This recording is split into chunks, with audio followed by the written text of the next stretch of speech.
ఉన్నారు, అసలు వీళ్ళకి ఓట్ల హక్కులు ఉన్నాయా లేవా అని పరిశీలిద్దామని పోయినాము. ఆధార్ కార్డులో చూస్తే నీ పేరేమని అడిగితే బేగం అని చెప్తది.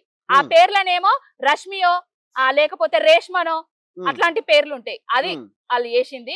దాని గురించి మాట్లాడడం తప్పు.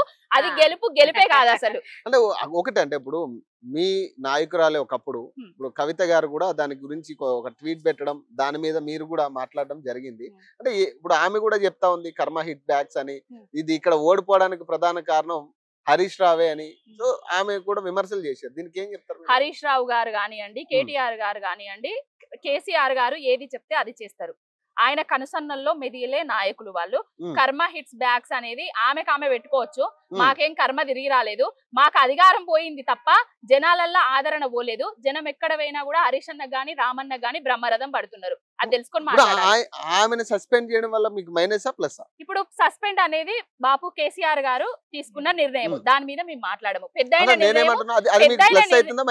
మాకు ప్లస్ఏ కానివ్వండి మైనసే కానివ్వండి, మాకు కాదనుకున్నది మాకు ప్లస్ఏ కానివ్వండి మైనసే కానివ్వండి, అది పెద్ద నిర్ణయం. దాని మీద మేము ఎలాంటి మాటలు మాట్లాడాలి. ఇదొక్క పాయింట్ అడిగి మళ్ళీ నెక్స్ట్ టాపిక్ వెళ్దాం.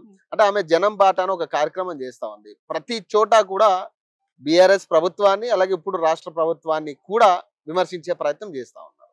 సో మీరేం చెప్తారు దీనికి? మేమేం చెప్పదలుచుకోలేదు. ఆమె బాటలో ఆమె నడుస్తుంది. ఆమె ఏ బాటలో నడుస్తుందో జనాలే చూస్తున్నారు, జనాలే నిర్ణయించుకుంటారు. అంటే బీసీలకి 42% అంశం